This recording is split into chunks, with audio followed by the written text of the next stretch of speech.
और कहते हैं जीवन का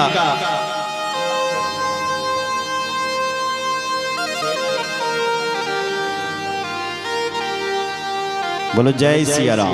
जय सिया राम। जीवन का लक्ष्य क्या है? बोले जीवस्य तत्व जिज्ञासा नार्थ यस्तेह कर्मभि। जीवन का लक्ष्य है तत्व को जानना। किसी ने पूछा, हे महाराज कौन से तत्व के बारे में आप बता रहे हो? कौन है वो तत्व? किसको जाना जीवन का परम लक्ष्य है? वो तत्व का नाम क्या है? तो तत्व की परिभाषा कहते हैं वदन्ति तत्तत्त्वविता तत्त्वं यद् ज्ञानमद्वयम् ब्रह्मेति परमात्मेति भगवानिति सप्यते। तत्व एक ही है और एकम सब विप्रा बहुधा वदन्ति। वो एक तत्व भले विविध नामों से जाना जाता है, तत्व एक ही है। तत्व यानी ईश्वर, भगवान, शक्ति। भगवान एक है मेरी मां, और वो भगवान विविध नामों से जाना जाता है। अगर आप ज्ञानियों से पूछोगे तो ज्ञानी लोग उस भगवान को ब्रह्म कहेगा, ब्रह्म। अगर तुम योगियों से पूछोगे तो योगी उस भगवान को परमात्मा कहेगा। और यदि तुम भक्तों से पूछोगे तो भक्त उस तत्व को भगवान कहेगा। देखा जाए तो तत्व एक है। जो ज्ञानी है वो उस तत्व को ब्रह्म कहता है, जो योगी है वो उस तत्व को परमात्मा कहता है, लेकिन जो भक्त है वो उस तत्व को भगवान कहता है। अब अलग अलग भाव से लोग देखते हैं, पर तत्वतः देखा जाए तो वो परमात्मा एक है। कोई 10-15 भगवान नहीं होता। सुनना पड़ गया, भगवान एक ही होता है और वही एक भगवान विविध नामों से जाना जाता है। देखिए बातें बिल्कुल बंद करें।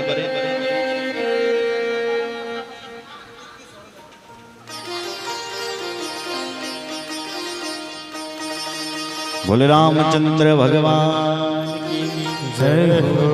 हमारे दान लिखने वाले भाई जहां भी हो यज्ञशाला में बैठ जाएं आप, ताकि जो भक्त दानी महान भाव हैं वो वहां पर अपना दान आप लिखवा सकते हैं। यज्ञ में जाएं और वहां पर अपने नाम की सहयोग राशि की पर्ची कटाएं।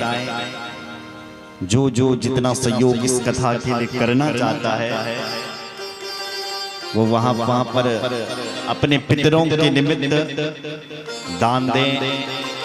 पितरों की नाम यादगार में यहाँ पर उनकी याद, उनको याद करते हुए इस कथा में दान करें। यज्ञशाला में जाएं और वहां पर दान लिखवाएं। बोलो जय श्री राम। जय श्री राम।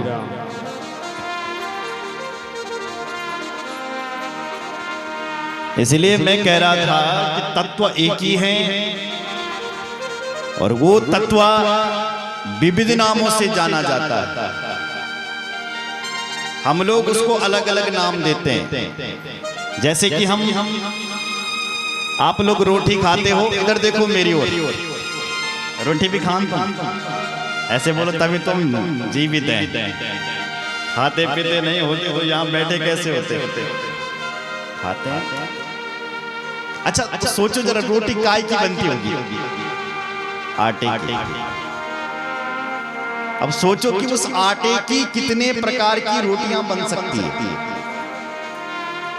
उसी आटे की रोटी बनती है, उसी आटे के परांठे बनते हैं, उसी आटे की पूड़ियां बनती है, उसी आटे के रोट बनते हैं। न जाने कितने लाल पीले नीले तैयार हो सकते हैं आटे से। देख लिया जाए तो अलग अलग भाव है उनका। ये रोटी है, ये पूड़ी है, ये परांठा है, ये रोट है, नाम अलग अलग पड़ गया, पर तत्वता क्या है? आटा। सब में आटा है। उसी प्रकार भगवान शक्ति एक है और वो भगवान विविध नामों से जाना जाता है। अब किसी को रोटी अच्छी लगती है, किसी को पूड़ी अच्छी लगती है, किसी को परांठे अच्छे लगते हैं, अपने अपने भाव है भक्तों के, सज्जनों के। उसी प्रकार किसी को राम अच्छे लगते हैं, किसी को कृष्ण प्यारे लगते हैं, किसी को भोलेनाथ में ही आनंद आता है, मेरा तो भोला भंडारी है, कोई माता रानी का भक्त, अरे हम तो अपनी राजेश्वरी को मानते हैं। भक्तों के अलग अलग भाव हैं, पर यदि देखा जाए तो तत्वता एक ही है, शक्ति। और वही एक शक्ति विविध नामों से जानी जाती है, और उस शक्ति को जानना ही इस मनुष्य जीवन का परम लक्ष्य है। बस वहीं पर आ गए जहां पहले थे। उस शक्ति को जानना ही हमारे जो मनुष्य को तन हमने मिले, उस शक्ति को जाने, उस परमात्मा को जाने। परमात्मा कौन है? ये भगवान ही तो परमात्मा है, जो विविध नामों से जाना जाता है। इसलिए उसको जानो, बिना जाने उनसे प्रेम नहीं हो सकता। मैं पहले भी कह रहा था, जब तक तुम किसी के बारे में जानोगे नहीं कि हमारे साथ में कौन आया है, कौन है हमारे साथ, तब तक आपका उससे प्रेम नहीं हो सकता। लेकिन जब उसके बारे में तो हमको पता लग जाएगा, ऑटोमेटिक प्रेम होना शुरू हो जाएगा। जय श्री राम। इसलिए मनुष्य जीवन का परम लक्ष्य है उस तत्व की प्राप्ति, उस भगवान जी की प्राप्ति।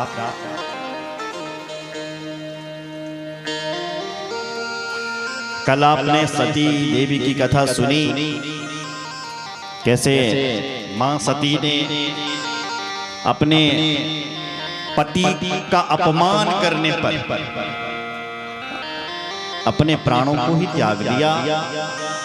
जब वो अपने प्राणों को त्याग रही थी, तब श्री हरि नारायण से वर मांग रही थी। मरते मरते उन्होंने नारायण से कह लिया, क्या? सती मरता हरि सन वर मांगा, सती मरता हरि सन वर मांगा, सती मरता हरि सन वर मांगा, सती मरता हरि सन वर मांगा, सन वर मांगा। जन्म जन्म शिव पद अनुरागा, जन्म जन्म शिव पद अनुरागा, जन्म जन्म शिव पद अनुरागा, जन्म जन्म शिव पद अनुरागा। सती मरता हरि सन वर मांगा, सती मरता हरि सन वर मांगा। देह कारण हिम गिर जाई, देह कारण हिम गिर जाई। पार्वती तनु तब से पाई, पार्वती तरु कहते पाई। सती मरता हरि सन वर मांगा, सती मरता हरि सन वर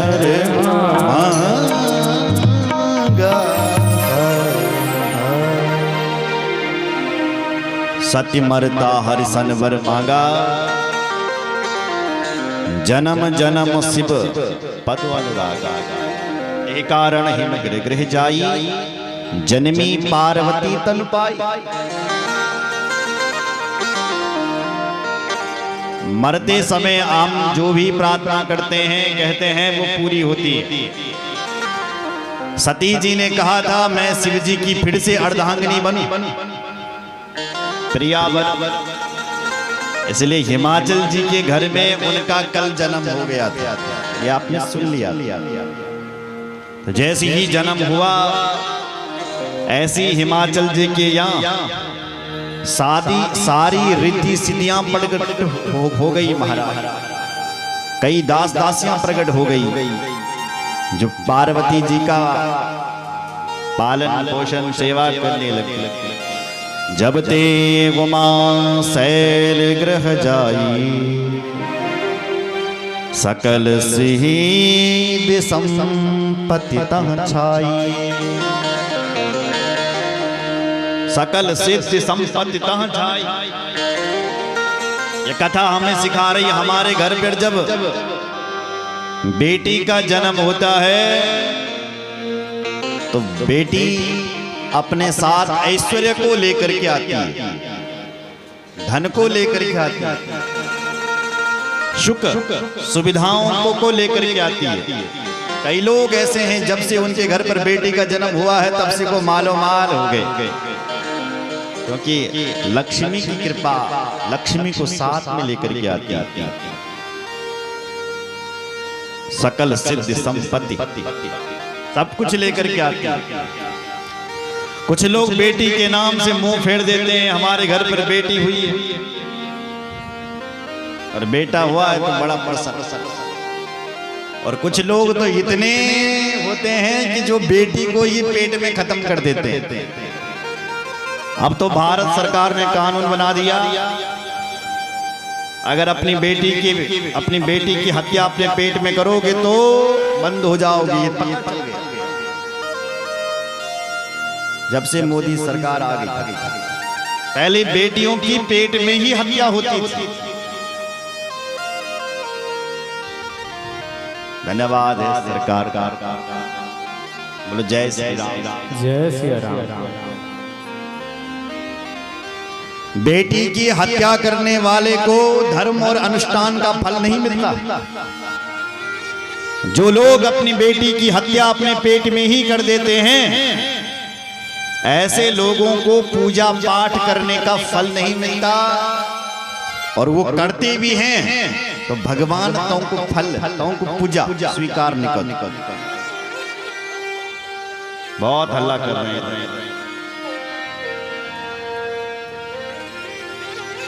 बोलो जय श्री राम। जय श्री राम।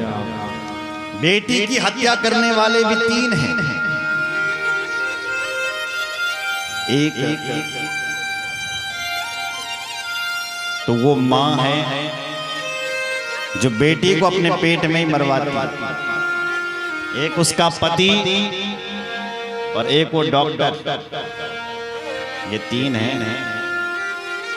ऐसे लोगों को कन्या पूजन नहीं करना चाहिए जो बेटियों की हत्या करते हैं। बेटी को पेट में मारे और तब बेटी पूजन करने के लिए गली गलियों में बेटियों को ढूंढे, क्या फायदा, क्या फल मिलता होगा? बिल्कुल नहीं। बोलो जय सिया राम। जय श्री राम। खैर अब तो ऐसा नहीं है, लेकिन पहले बहुत चला। अब तो खूब नारा दे दिया सरकार ने, बेटी बचाओ बेटी पढ़ाओ, बड़े बड़े कानून बना दिए। बोलो जय श्री राम। तो माँ भगवती का जन्म हिमाचल जी के यहाँ। धीरे धीरे माँ भगवती पार्वती बड़ी हुई तो नारद जी उनके घर पर आए। नारद समाचार सब पाए, कौतुक कहीं गिर गे हंसिधाए। हिमाचल जी के घर में नारद जी आए। हिमाचल जी ने स्वागत किया, आओ आओ नारायण। कितनी शुभ घड़ी पर आप मेरे घर में आए हो। बेटी धीरे धीरे बड़ी हो रही है। आप मेरी बेटी का हाथ देखो महाराज। इनका हाथ पर कन कन रेखा से पड़ी कनु इनी जवई मिलल कैसे इसका घर बार होगा। देखो जरा चरणों में प्रणाम करके हिमाचल जी बोल पड़े निज सौभाग्य बहुत गिरिवरना सुता बोल मैली मुनि चरणा। चरणों में प्रणाम करके बोल रहे हैं क्या प्रार्थना कर रहे हैं। त्रिकालज्ञ सर्वज्ञ तुम गति सर्वत्र तुम्हारी। कहाँ सुता के दोष गुण मुनिवर हृदय विचार। मुनिवर हृदय विचार। हे नारद जी, मैंने सुनी कि तुम त्रिकालज्ञ हो, भूत भविष्य और वर्तमान को जानते हो, इसलिए तुम त्रिकालज्ञ। और नारद एक ऐसा है जिस नारद की हर जगह पूजा होती है। भगवान की भी नहीं होती हर जगह पूजा। असुर लोग भगवान की पूजा नहीं करते हैं, बैर करते हैं ईश्वर से, नारायण से। लेकिन यहां तो गजब हो गया। अव्याहत गति सर्वत्र पूजा। नारद जी जहां चले जाएं, असुरों में जाएं, वहां भी पूजा होती है। असुर लोग भी प्रणाम करते हैं, पूजा करते हैं। देवों में चले जाएं तो वहां भी नारद की पूजा होती है। और मृत्यु लोक में आ जाए तब तो कहे नहीं क्या। अव्याहत गति सर्वत्र पूजा। और ये पूजा भी भगवान के नाम के प्रताप से हो रही है। श्रीमद् भागवत में स्वयं नारद जी कहते हैं देवदत्ताम इमाम वीणाम स्वर ब्रह्म विभूषिताम। मेरे भगवान ने जब मुझे ये वीणा दी और इस वीणा से मुझे जब विभूषित किया, तो जब मैंने इस वीणा पर गान किया तो सर्वत्र मेरी पूजा होने लगी। इसलिए हिमाचल जी के घर पर भी नारद की पूजा हो रही है। अब हिमाचल जी ने अपनी बेटी को बुलाया और कहा कि तुम इनके हाथ देखो महाराज। तो नारद जी अब पार्वती जी का हाथ देखने लग गया और हाथ देखते ही बोल पड़े क्या। सुंदर सहज सुशील सयानी। सुंदर सहज सुशील सयानी। सुंदर सहज सुशील सयानी। सुंदर सहज सुशील सयानी। नाम उमा अंबिका भवानी। नाम उमा अंबिका भवानी। नाम उमा अंबिका भवानी। नाम उमा अंबिका भवानी। सुंदर सहज सुशील सयानी। सुंदर सहज सुशील सुहानी। सुशील सयानी। सुशील सयानी। पहली बात कह दी हिमाचल जी, तुम्हारी जो बेटी है वो बड़ी ही सुंदर है। और मुझे लग रहा है ये जितनी सुंदर है उतनी ये अंदर से भी सुंदर होगी। कुछ लोग ऐसे होते हैं बाहर से तो बहुत सुंदर होते हैं लेकिन अंदर से कोयले की तरह काले होते हैं, बिल्कुल दुष्ट। और बाहर से सुंदर दिखते हैं लेकिन अंदर से लूटने का काम करते हैं, दुष्ट प्रवृत्ति के। तो ऐसे लोगों से सावधान हो जाना चाहिए। बोलो जय श्री राम। जय श्री राम। पर आपकी जो बेटी है ये बाहर से तो सुंदर है ही, लेकिन अंदर से भी सुंदर है, इसलिए सुशील और सयान नाम रख दिया उमा, अंबिका और भवानी। इन सब नामों से सुसज्जित किया। सब लक्षण संपन्न कुमारी हो है संतत पति ही पिया। देखो नारद जी कह रहे हैं तुम्हारी बेटी पे एक भी दोष नहीं है, और ये बेटी जिससे ब्याह करेगी ना, इसका पति इससे बहुत प्रेम करने वाला होगा। और इतना ही नहीं, सारा संसार तुम्हारी बेटी का नाम लेगा।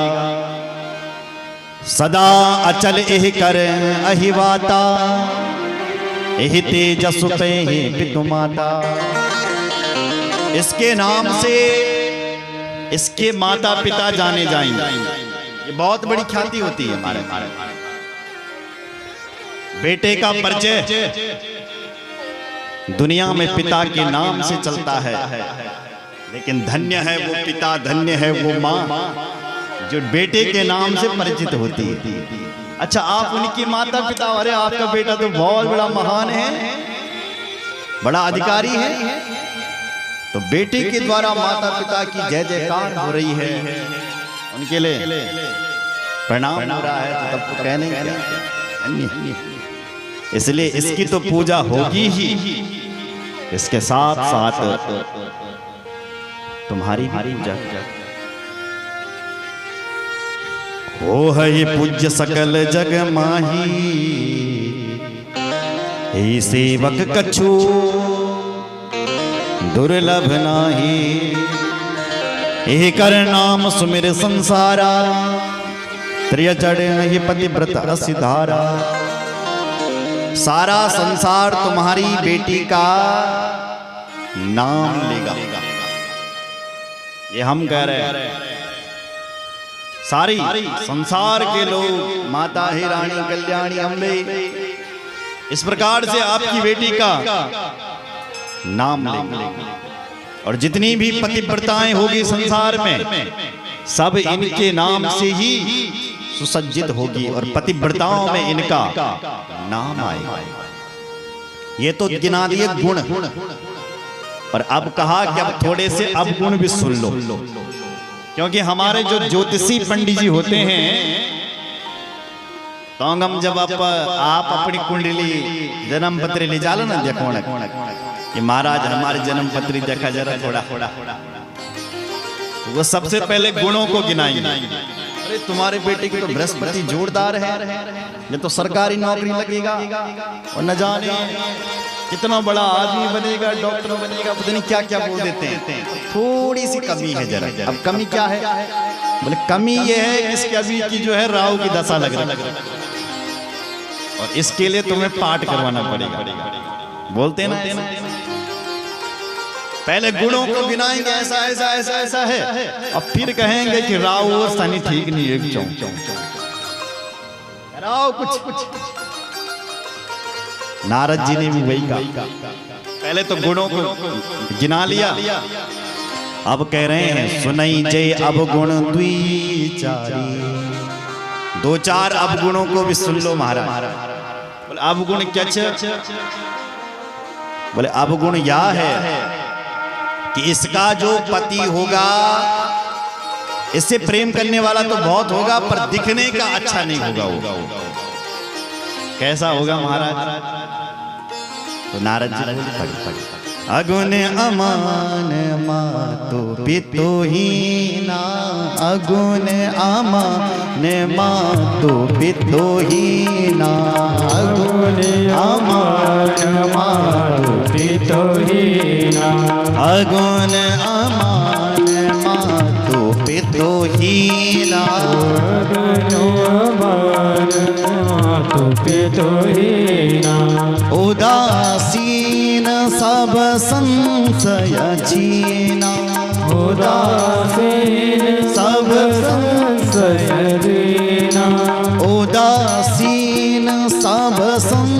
संशय छीना, उदासीन सब संशय छीना, अगुण अमान मातु पितु हीना, अमान मातु पितु हीना। इसका जो पति होगा दिखने का बिल्कुल भी अच्छा नहीं होगा। कैसा होगा? बोले उसके अंदर एक भी अच्छा गुण नहीं होगा। अगुण गुण अच्छा नहीं होगा। अमान, कोई उसका मान करे तो अच्छा और अपमान करे तो अच्छा।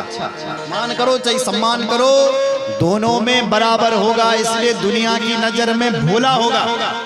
क्या बोलियो? भला, ओ भला। लोग उसके लिए ऐसा कहेंगे भोला है, भोला है, भोला है।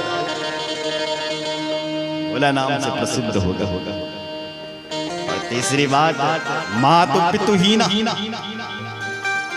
जिसके माँ बाप का ही पता नहीं कौन माँ है कौन बाप है। जब शिव जी का ब्याह हो रहा था तो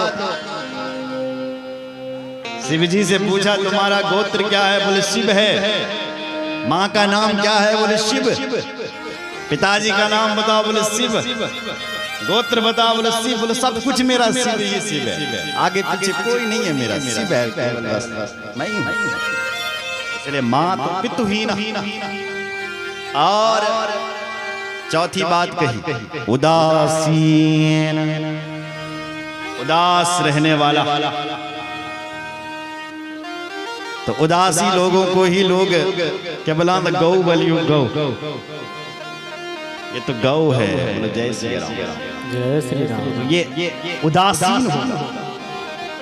देवी भागवत में 4 पुत्रों का निरूपण किया गया है। 4 प्रकार के पुत्र होते हैं। पहला होता है लेनदार बेटा, लेनदार पुत्र। दूसरा होता है दुश्मन पुत्र। तीसरा होता है उदासीन। और चौथा होता है सेवक। लेनदार कौन है? जो पिता से लेने के लिए ही आया है उसे लेनदार पुत्र कहते हैं। पिता कमाए बेटा खर्च करे, बाबू कमाए बेटन हमाई। जो पिता की संपत्ति को खर्च करता है ऐसा पुत्र लेनदार है, जो बाप से लेने के लिए आया। दूसरा होता है दुश्मन। दुश्मन बेटा वो है जो पिता के धन को बर्बाद करे, जुआ खेले, मदिरा पे, अन्य चीज, पिता की जमीन को बेच दे, खानदानी जमीन। ऐसा दुश्मन पुत्र होता है। दुश्मन पुत्रों में शनि का सबसे पहले नाम आता है। तीसरे नंबर का उदासीन, जिनको दुनियादारी से कोई मतलब ही नहीं है, ऐसा उदासीन। उनके लिए क्या अच्छा क्या बुरा, क्या सही क्या गलत, वो तो भगवान के भजन में या मस्त रहते हैं बस। इसलिए शिव जी का नाम ही एक उदासीन है। उनको किसी चीज से कोई मतलब नहीं है। वो तो चाहे तो अपने सोने की लंका को भी रावण को दे जाते, अपने आप शमशान घाट पर वास करते।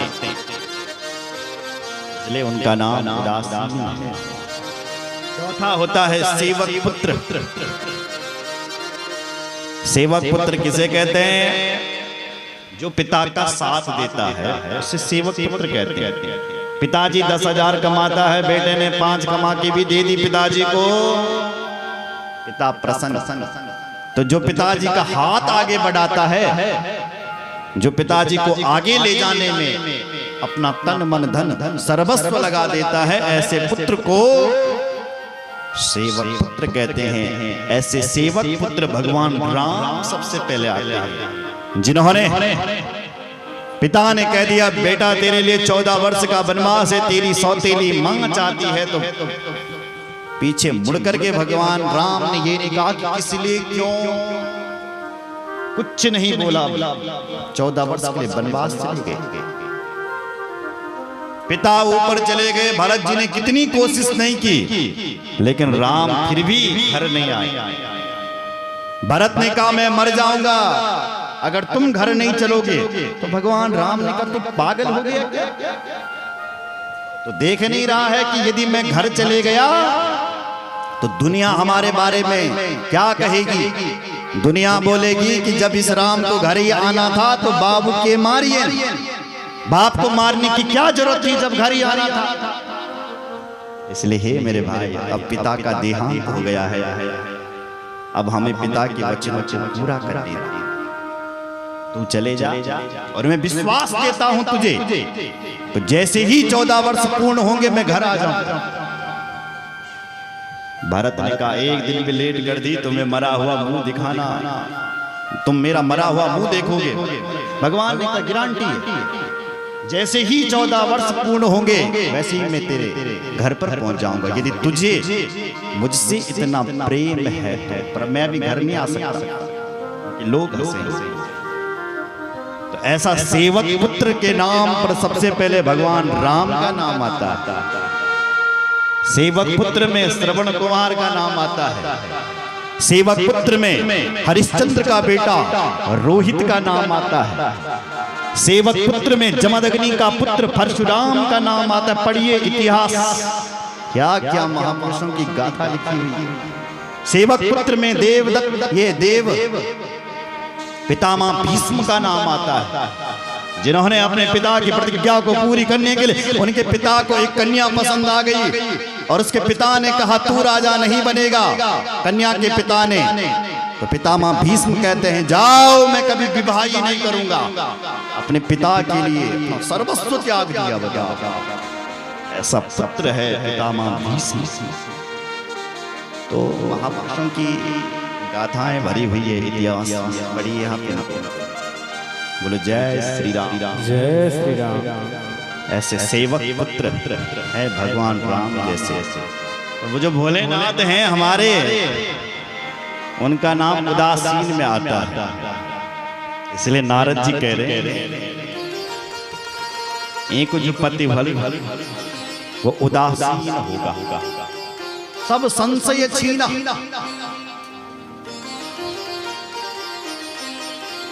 सारे संशय से विहीन। और कैसा होगा महाराज? क्योंकि माता पिता की बड़ी आस होती है कि मेरी बेटी घर का अनुभव कैसे कैसा मिलेगा इसको। तो और बताए नारद जी ने, सुनो जोगी जटिल अकाम मन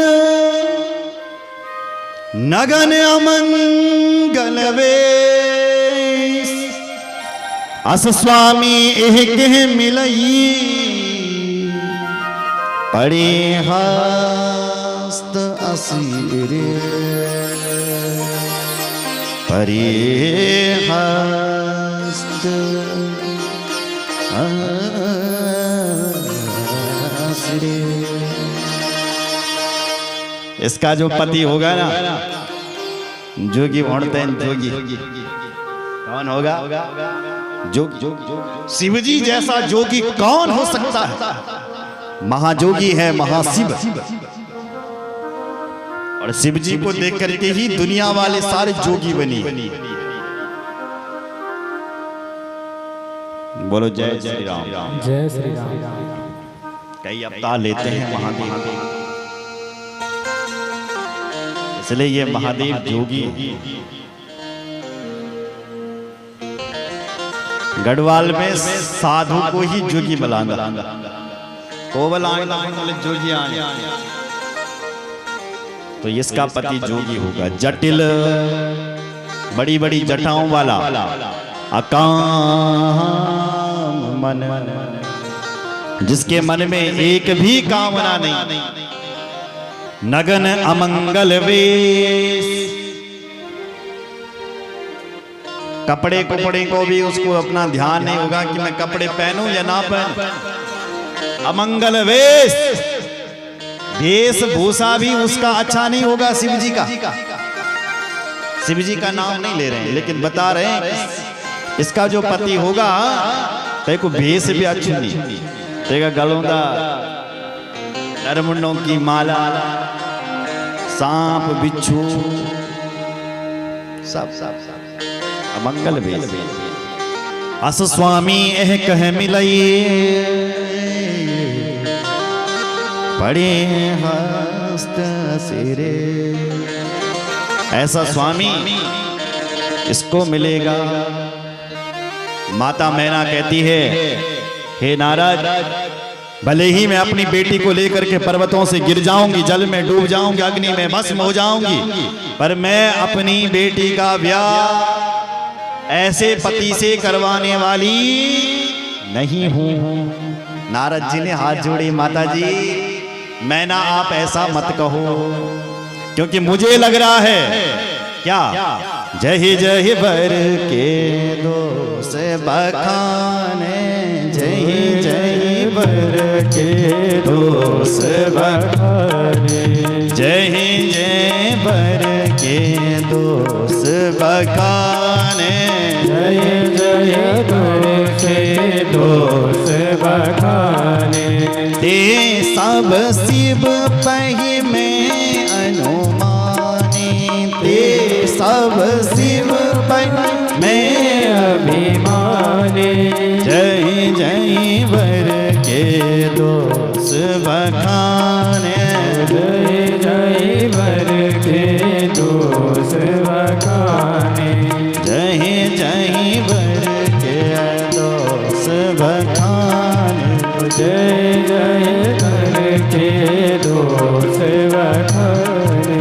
जो विवाह शंकर सन होई, जो विवाह शंकर सन होए, जो विवाह शंकर सन होई, जो विवाह शंकर सन होए। दोसहु गुण सम कह सब कोई, दोसहु गुण सम कह सब कोई, जो विवाह शंकर सन होए, जो विवाह शंकर सब हे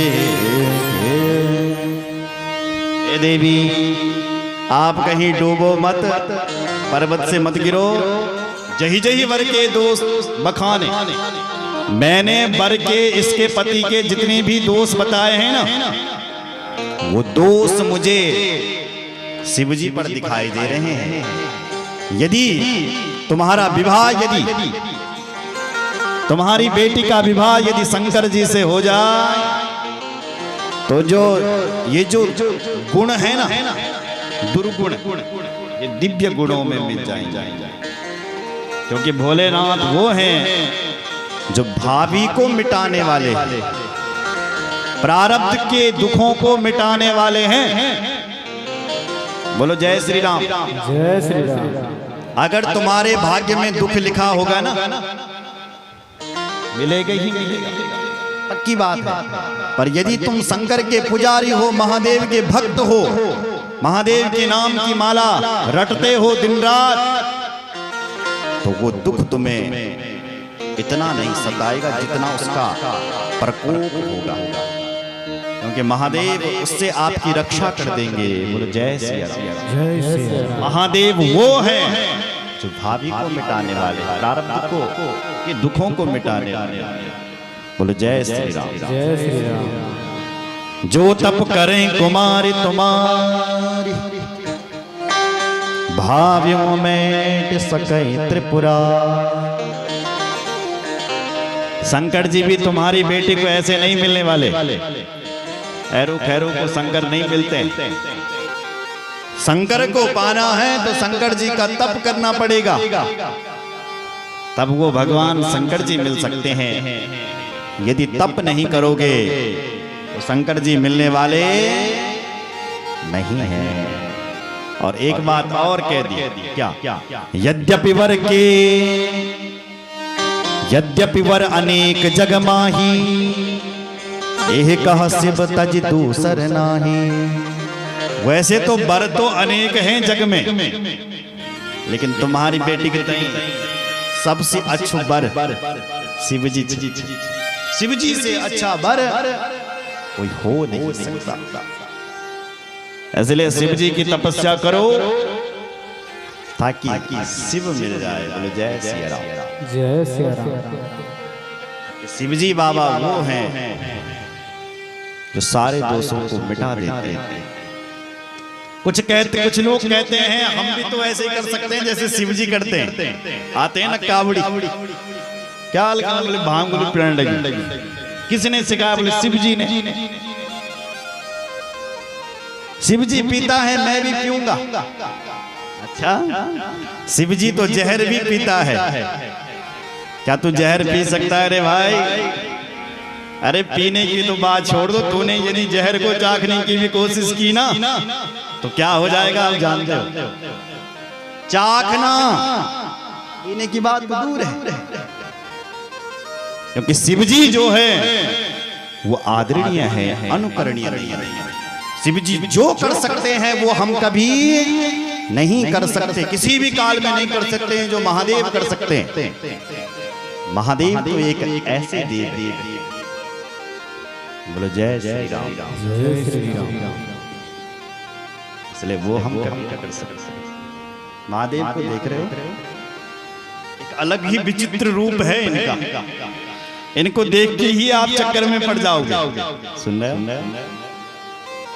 महादेव के मस्तिष्क को देखो पीछे जरा, उसमें देखो एक आंख लगी हुई है, और उस आंख में देखो आग भरी हुई है। आग जब वो खुलती है ना तो सामने वाला व्यक्ति भस्म हो जाता है। वैसे तो वो खुलती नहीं है, और यदि वो खुल जाए कामदेव जैसे लोग भस्म हो जाते हैं।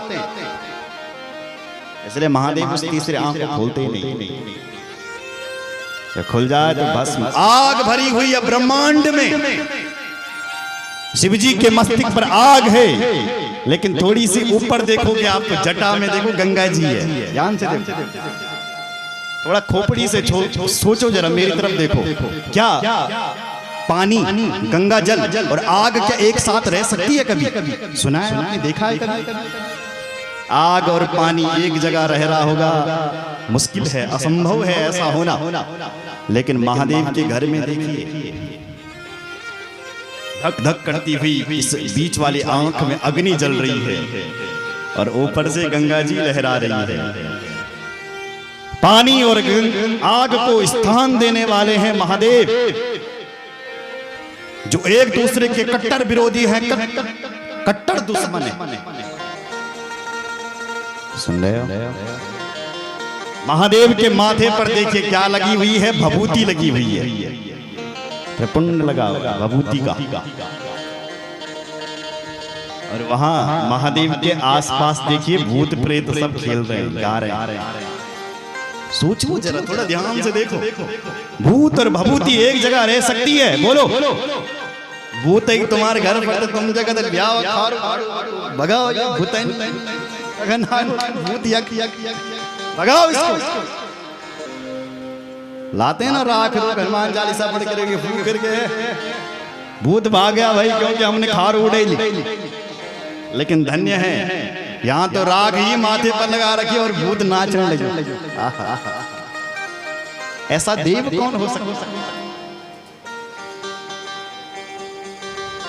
एक दूसरे के कट्टर विरोधी महादेव के घर में रहते हैं।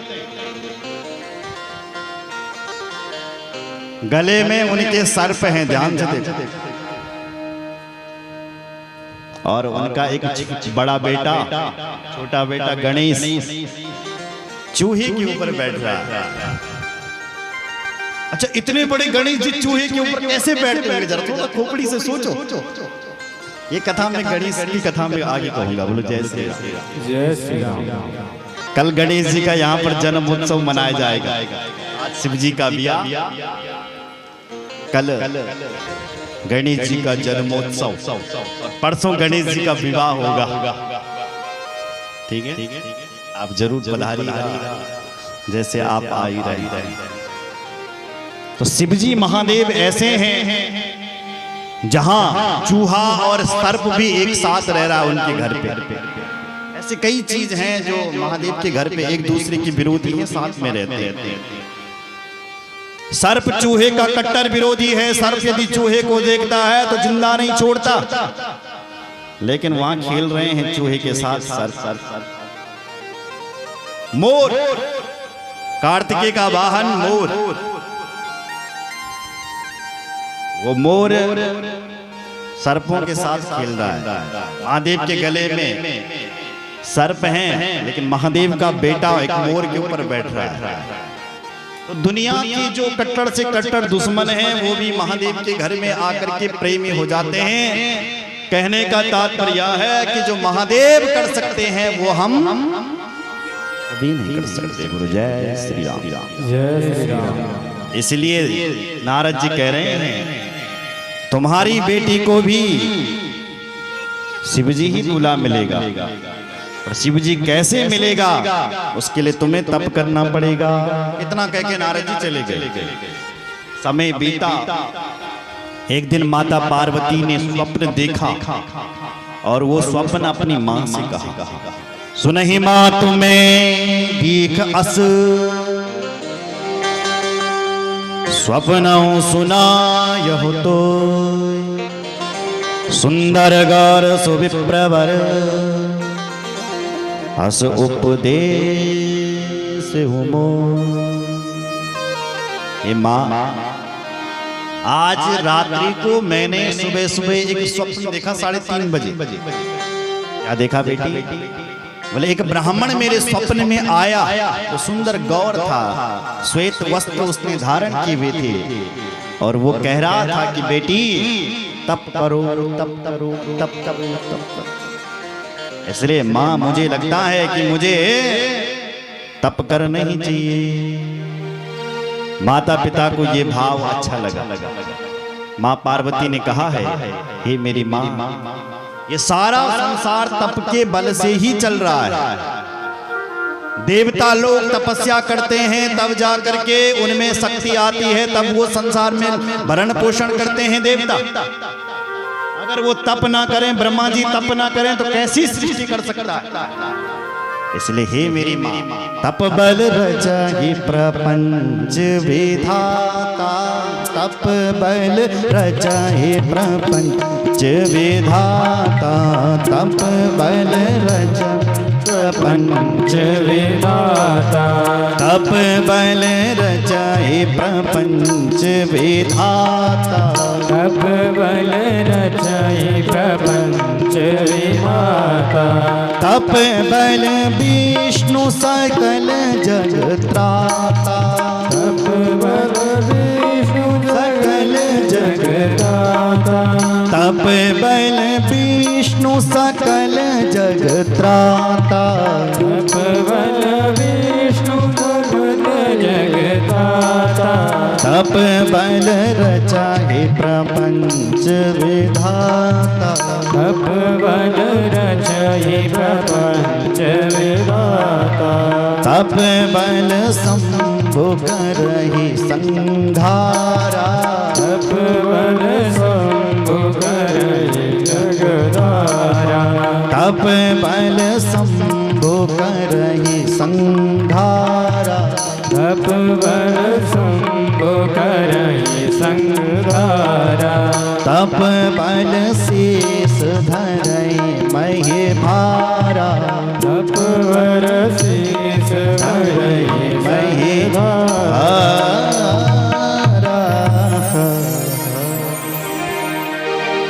तप बल रचय प्रपंच विधाता।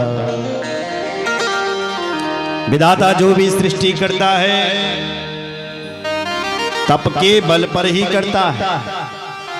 भगवान विष्णु जो संसार में पालन करते हैं ये भी तप के बल पर ही करते हैं। शिवजी जो संहारक हैं ये तप के बल पर करते हैं। भगवान शेष जी इस धरती को जो अपने फन पर धारण करके रखे हैं ये भी तप के ही बल पर करके धारण करके रखे।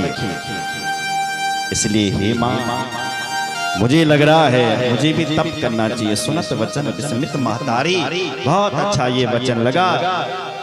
और माँ इतने में क्या हुआ कि वेदशिरा नाम के एक ऋषि चले आए। वेदशिरा मुनि आए तब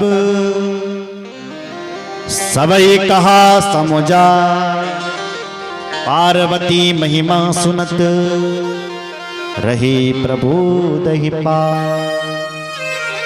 उन्होंने पार्वती के माता पिता को सारी कहानी सुनाई और पार्वती को तप करने के लिए जंगल में भेज दिया। पार्वती जी जंगल में गई और कठोर तप करने लग गई। महाराज पार्वती तप कर रही है, हम तब तक एक भजन करते हैं। तो जैसी उनकी तपस्या पूरी होती है ऐसी हम उनको फिर घर ले आते हैं। जय श्री राम। तपस्या करते करते भी कितने झंझट आते हैं, जरा देखिए। दुनिया में आप कोई भी काम करते हैं, कहां कहां पर कितने कितने झंझट नहीं आते हैं। देखिए पार्वती की कथा को सुन करके समझिए। आइए एक भजन करते हैं। बोलो शंकर भगवान की, रामचंद्र भगवान की,